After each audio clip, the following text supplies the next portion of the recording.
Hello everyone. इस particular video में मैं नंबर्स का एक क्वेश्चन डिस्कस करूंगा आपके साथ, जैसा कि यूजुअली एमबीए एंट्रेंस एग्जाम्स या बैंक एग्जाम्स में आते हैं। ये अगेन एक फैक्टर का क्वेश्चन है। मैंने अपने फर्स्ट वीडियो में भी एक फैक्टर का एक क्वेश्चन डिस्कस किया था कि how many factors of a number are there which are perfect square.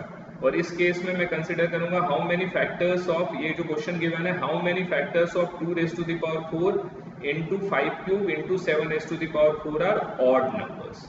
ये आपको क्वेश्चन में फाइंड आउट करना है। तो आपको ये नंबर गिवन है 2 raise to the power 4 into 5 cube into 7 raise to the power 4। आपको पता है इसके बहुत सारे फैक्टर्स होंगे, कुछ फैक्टर्स इसके इवन होंगे, कुछ फैक्टर्स ऑड होंगे। तो आपको वैसे नंबर ऑफ फैक्टर्स बताने हैं जो कि क्या होंगे, ऑड होंगे। तो जैसा मैंने आपके पिछले वीडियो में भी अपना बताया था, आप टोटल नंबर ऑफ फैक्टर्स कैसे निकाल सकते हैं। टोटल नंबर ऑफ फैक्टर्स, मैं इवन ऑड की अभी बात नहीं कर रहा हूँ। टोटल नंबर ऑफ अगर आपको फैक्टर्स निकालना है तो उस केस में क्या हो जाता है, टोटल नंबर ऑफ फैक्टर्स के केस में सबसे पहले हम ये चेक करना होता है कि बेस क्या होना चाहिए, प्राइम होना चाहिए। इसका मतलब बेस क्या है कि फर्दर फैक्टराइज नहीं होना चाहिए। सबसे पहले आपको ये इंश्योर करना है। तो आपको ये पता है 2, 5 और 7 तीनों प्राइम नंबर है, तो कोई दिक्कत नहीं है। अब टोटल नंबर ऑफ फैक्टर्स आपको पता है, किसी भी फैक्टर में 2 को हम कितने तरीके से चूज कर सकते हैं। किसी भी फैक्टर में 2 या तो 1 टाइम आएगा, 2 टाइम आएगा, 3 टाइम आएगा, 4 टाइम आएगा, या एक बार भी नहीं आएगा। तो इसका मतलब जो भी पावर होता है +1, हम उतने तरीके से 2 को चूज कर सकते हैं। 4 + 1 या +1 कौन सा केस हुआ, जब मैंने 2 को उस फैक्टर में कंसिडर नहीं किया है। सिमिलरली मैं 5 को कितने तरीके से चूज कर सकता हूँ, 5 का पावर 3 है तो 3 + 1 तरीके से। 5 या तो 1 टाइम आएगा, 2 टाइम आएगा, 3 टाइम आएगा, या 1 वो केस हो गया जब 5 उस फैक्टर में नहीं होगा। सिमिलरली 7 को कितने तरीके से चूज कर सकता हूँ, 4 + 1। तो टोटल नंबर ऑफ फैक्टर्स इस पर्टिकुलर नंबर के क्या होंगे, 5 × 4 × 5, ये हो जाएगा। तो ये हो जाएंगे 100। तो टोटल नंबर ऑफ, अगर आप मुझसे सिंपल अगर ये पूछता है कि टोटल नंबर ऑफ फैक्टर्स क्या होंगे, तब तो फर्स्ट ऑप्शन आ जाता है 100। इसमें देखो वो नंबर भी आ गया, इसमें 1 आ गया, 1 भी इंक्लूडेड है इसमें फैक्टर। क्यों, इसमें 1 कब आएगा फैक्टर, जब मैंने देखो 2 को एक बार भी नहीं लिया है, जब मैंने ये वाला केस लिया है। 3 को जब मैंने एक बार भी नहीं लिया, 7 को जब एक बार भी नहीं लिया। इसका मतलब क्या हुआ, उस पर्टिकुलर केस में मैंने 1 को लिया है, तो 1 जो इस पर्टिकुलर नंबर का फैक्टर होगा उसको भी कंसिडर कर लिया। अब मैंने देखो जब 2 को 4 टाइम्स ले लिया, 5 को 3 टाइम्स ले लिया और 7 को 4 टाइम्स ले लिया, इसका मतलब मैंने कंप्लीट नंबर को भी कंसिडर कर लिया है। तो ये जो टोटल नंबर ऑफ फैक्टर्स मेरा निकल के आया 100, इसमें 1 भी इंक्लूडेड है और नंबर भी इंक्लूडेड है। आपको पता है 1 किसी भी नंबर का फैक्टर होता है और नंबर भी अपना फैक्टर होता है, कोई भी नंबर इटसेल्फ का भी फैक्टर होता है। तो वो दोनों केस भी इसमें आ गए। लेकिन क्वेश्चन में हमें ये नहीं पूछा है टोटल नंबर ऑफ फैक्टर्स, आपको पूछा total number of factors which are odd numbers. Out of this 100 factors ऐसे कितने फैक्टर्स हैं जो ऑड होंगे। तो आपको पता है ऑड की डेफिनेशन क्या है। ऑड नंबर ऐसे नंबर को बोलते हैं जो 2 से डिविजिबल ना हो, और इवन नंबर हम ऐसे नंबर्स को बोलते हैं जो 2 से डिविजिबल होते हैं। तो ऑड नंबर का मतलब है सिंपल, उसमें 2 का, अगर मैं सभी प्राइम नंबर्स की बात करूं यहाँ पे, इसलिए देखो ये इंपॉर्टेंट है, सभी का बेस क्या होना चाहिए, प्राइम नंबर होना चाहिए। तो उसमें कोई भी 2 का ओनली इवन प्राइम नंबर आपको पता है क्या है, 2 is the only even prime number. 2 के अलावा कोई भी प्राइम नंबर इवन नहीं होता है।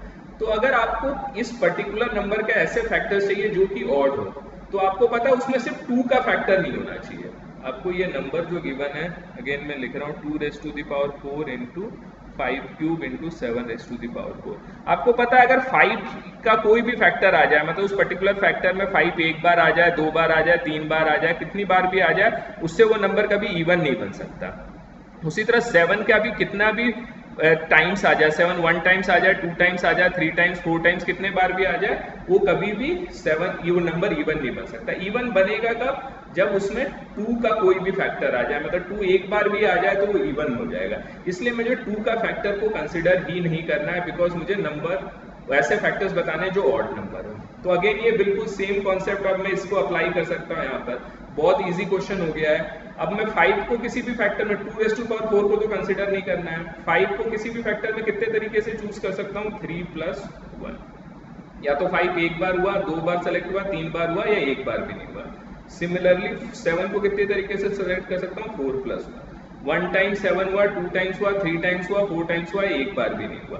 तो क्या आंसर हो जाएगा, 4 × 5 दैट इज 20। ऐसे टोटल फैक्टर्स जो ऑड होंगे वो आंसर क्या हो जाएगा, थर्ड ऑप्शन 20। इसमें देखोगे जब मैंने इन दोनों को कंसीडर नहीं किया है, जब मैंने 5 को एक बार भी कंसीडर नहीं किया है और 7 को एक बार भी कंसीडर नहीं किया है, ये वाला केस, उस समय इसका क्या मतलब हुआ, जैसा मैंने यहाँ पर आपको बताया था, उस समय मैंने क्या कंसीडर किया है, 1 कंसीडर किया। 1 is also an odd number, तो कोई दिक्कत नहीं है। तो इसके टोटल नंबर ऑफ फैक्टर्स 20 है जो ऑड है और उसमें 1 भी इंक्लूडेड है, 1 is also an odd number. तो इसका आंसर क्या हो गया, 20 हो गया। तो ये क्वेश्चन हो गया, नंबर ऑफ ऑड फैक्टर्स कितने होंगे, तो 20 हो गया। अगर इस क्वेश्चन को मैं थोड़ा सा चेंज कर दूं, सेम कॉन्सेप्ट का यूज करूंगा, अगर मैं थोड़ा सा चेंज कर दूं, अगर ये मैं ऑड नंबर्स की जगह अगर मैं पूछता ऐसे कितने होंगे फैक्टर्स जो इवन होंगे, ऑड के जगह इवन, तो आपको ये गिवन है 2 raise to the power 4। Again देखोगे बहुत ही, अगर आपको कॉन्सेप्ट क्लियर है तो बहुत ही इजी क्वेश्चन है ये, into 7 raise to the power 4। अब देखो ऑड होने के लिए, इवन होने के लिए क्या, उसमें 2 का कम से कम एक फैक्टर तो होना चाहिए, या तो 1 हो जाए या 2 हो जाए या 3 हो जाए या 4 हो जाए। तो अब मैं 2 को कितने तरीके से सेलेक्ट कर सकता हूं, 4 वेज। यहां पर 5 नहीं आएगा क्योंकि वो केस नहीं आएगा जब मैंने 2 एक भी नहीं लिया है, बिकॉज मुझे इवन फैक्टर चाहिए। अगेन 5 को मैं कितने तरीके से चूज कर सकता हूं, 3 + 1। 5 तो 1 हो सकता है, 2 हो सकता है, 3 हो सकता है, या 5 नहीं भी हो तब भी तो वो इवन रहेगा ही फैक्टर। सिमिलरली 7 को मैं कितने तरीके से चूज कर सकता हूं, 4 + 1। 7 1 रहे, 2 रहे, 3 रहे, 4 रहे या एक भी नहीं रहे, उससे भी कोई फर्क नहीं पड़ता। तो हमारा आंसर क्या हो जाता, 4 × 5। तो आंसर क्या हो जाता है, 80। तो ऐसे नंबर ऑफ फैक्टर्स जो इवन होंगे वो क्या होंगे, 80 होंगे। तो अगेन ये देखोगे, अगर आपको कॉन्सेप्ट क्लियर है तो इस टाइप के आप सारे क्वेश्चन कर सकते हो। आप देख सकते हो, क्रॉस चेक भी कर सकते हो, टोटल नंबर ऑफ फैक्टर्स कितने हैं, 100। Out of these 100 factors 20 factors कितने हैं, इवन है, और 20 फैक्टर्स ऑड हैं और 80 फैक्टर्स कितने हैं, इवन है। तो टोटल 80 + 20 भी क्या हो गया, 100 हो गया।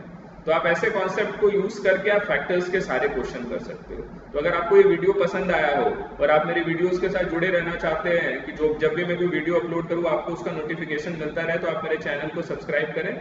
मैं MBA और बैंक एग्जाम के क्वांट सेक्शन से रिलेटेड क्वेश्चंस के मैं वीडियो रेगुलरली अपडेट करता रहता हूँ। Thank you so much for watching.